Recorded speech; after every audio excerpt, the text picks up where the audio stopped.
let's go back to you committing to Clemson. Originally committed to Wake Forest.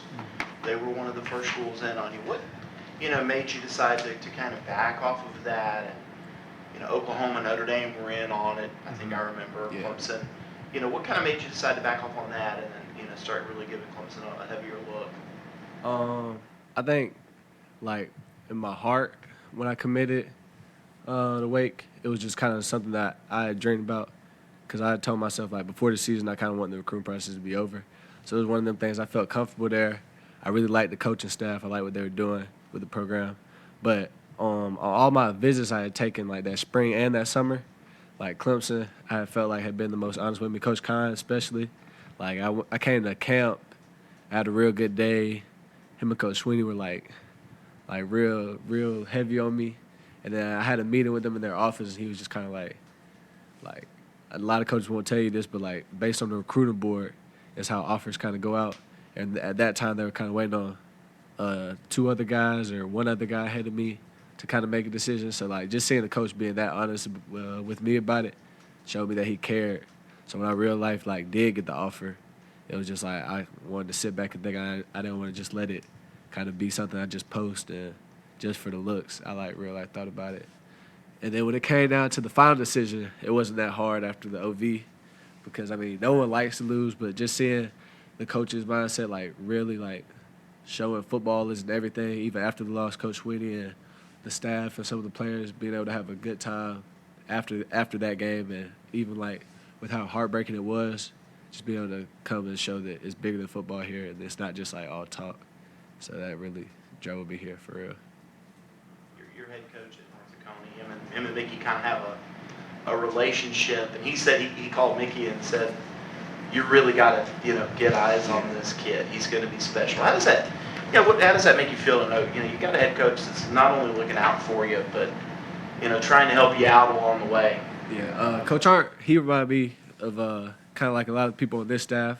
He was not at all like, I was pretty good at football, and, like, he acknowledged that. But more than anything, like, he was a lot of focus on doing stuff in the community, like letting people in the community feel your love and just, like, knowing, yes, I'm doing this, I'm playing football, making plays, but it's not just making me look good. Like, a lot of people enjoy the success that I'm having, like, get joy from the success that I was having. So he and the other guy just kind of shaped me into the guy that I was, and that also drove me to Clemson. Just the coaching staff, like, it wasn't much of a change. Like, everybody, the main focus isn't just let's go win a football game, it's let's win in life, like, make you a better man. So stuff like that, yeah. But Coach Hart, that's my guy for life. He texted me after the game Saturday. I got on the phone with him. So, yeah. How long have you known Tyler? He's only been at North Dakota, head coach a couple of years, right? Yeah, I don't know him since I was in, like, 7th grade. I think that's when I first met him. Yeah. What do you think allowed you to come in and be so comfortable as a freshman, more than most freshmen are? Early enrolling helped, but also just the guys that we had in the room already. Like, we have a lot of vets. We have Coops. He done started since his freshman year, so learning from him and kind of taking the back door to that's been a real blessing. That's been something I appreciate him for. Just kind of, he ain't ever look at it as like, oh, he come to take my spot. He just always think about how we can make the team better and how we gonna compete. He's always trying to compete. RJ, JP, Tyler Venables, T-Bone, he done taught me the whole defense, like, ins and outs. So all those guys just kind of being able to help you and give you knowledge. Like, the coaches, Coach Kine, he can tell you stuff, but when you got guys on the field who are, like, give you examples and give you kind of, like, tips on what to look for in game and stuff, like, that really helped me.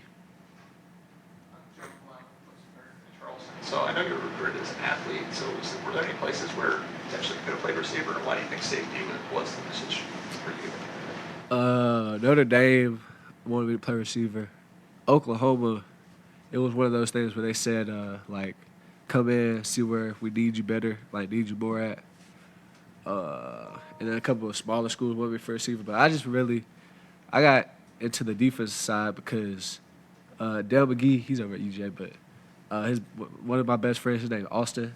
In like 7th grade, Coach McGee had told me that he thought I was a P5 like DB, and I was just like, I'm a receiver. Like, I don't care nothing about that DB stuff. So when my recruit process started to pick up, and teams started looking at me for DB, it was like a lot of my focus at first. So I just trained straight DB really in the summer, and so like get into the recruit process and teams were trying to talk about receiver. I just wasn't really interested anymore. I was just trying to hit people, lock stuff down.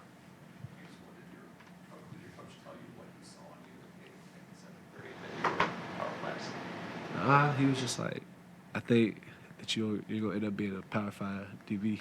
And I was just like, well, I'm doing straight receiver drills. So I took it as disrespect at the time, but I appreciate it now. What was it like the start of the game, the home opener or something like that? I mean, how surreal was that? It was a blessing. I try not to like think about like how big it really was until after the game, because I just want to kind of focus. I didn't want to be that guy who get in there and then the whole vibe, the whole defense kind of off. I didn't want to be that liability.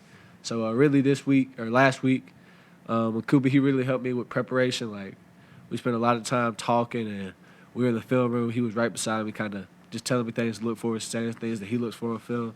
So it was a blessing for sure. It was something I had dreamed of, but it didn't really hit me until after the game, and I was just kind of I was in the bistro with my family. I was just sitting there, I was like, I really just started like in the college football game, but it was cool, good experience. A little different, a full stadium compared to the spring game. Yeah, it was like the first kickoff. We were on kickoff return. Like I took a little peep to the student section, saw the ball jumping. I don't know. It was the spring game. It was kind of loud for a spring game, but when like everything was filled, even the top, I was like, wow, like it was crazy. It seems like this freshman class just has this kind of juice that you could feel in the game. Does it feel that way to you? And how do you explain it? I definitely think we play with a lot of energy, but I think one of the reasons for that is like, hey, if you ask half the people in our class, like if they ever get up here, if you ask half the people in our class, like a lot of the reason we came here is because like on those visits and stuff, we do a lot of stuff together, so we became like real tight. Like everybody in there before we even got here was like just ready to be here, ready to like not just be at Clemson but play together instead of just talking about it all the time. So I think that shows on the field like how tight our bond is, and then even like when I came here for the bowl game in Miami, I was here for like what was that, like a week and a half, something like that.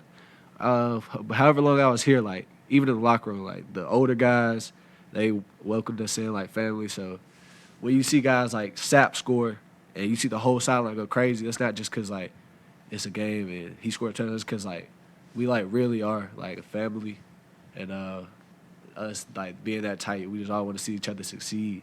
So whenever we do, it's like your brother just scored a touchdown, like we all happy, everybody happy for each other. TJ was telling us that, Peter and Messina both kind of played a role in recruiting him, and he said or something. I guess did they play any role in trying to reel you in at all? I think that they had like an inside scoop the whole time, because as soon as I got the offer, CV was in my Instagram DMs talking about you know what to do. And then Peter, as soon as I decommitted, said, you going to be here this weekend? And I hadn't even told the coaches I was coming that weekend. So I was like, I don't even know how he know. But, yeah, they definitely played a big role in it. But it wasn't just them. Like, it was everybody. Like I said, like, we just were a real tight group. And, like, Shelton Lewis, like, he one of my best friends on the team now. Like, stuff like that. Like, we never even knew each other in high school. But it's like as soon as we got here and spent time with each other on the visit, it was like just a connection. So like everybody just knew this is the place to be. So what do you guys do off the field? Off the field, play the game, play Madden, play 2K.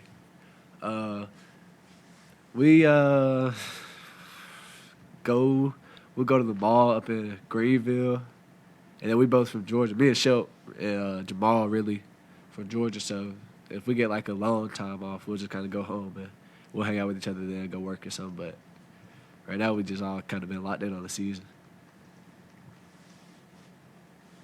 Any questions for Khalil from Zoom? Oh, that's a Zoom? I didn't know that. Anybody else in the room? Yeah. Heard Peter like sang like a gospel or a chapel. Is he a good singer? Yeah, Peter is a man of many talents. If he wasn't in football, he could be on like American Idol or something for singing for real. Like I'm not even just gassing it. Like Peter could say like you'll be shocked. He'll probably give y'all something. I don't know. You gotta ask him. Ask him to give you something. You can be like, okay, he got that. Have you seen a player in your age group as physically developed as him? I think Rook said he was bench pressing 475. Have you got Nah, nah. He's different. All of high school, like the closest thing I can think to him is like a linebacker kind of who gonna come in like a Sammy, like that's kind of like a physical specimen. But like Peter, I had heard all the hype about him, but I had like never really seen him play. But then like our first spring practice, just kind of seeing him go out there with the ones, I was nervous, and I had already had a few practices in Miami. He came out first spring practice and like looked like he had been here for years. So nah, I ain't never seen nothing like that. But I'm happy he on my team and not on nobody else's team. Anyone else? All right, thanks, Khalil. Thank you.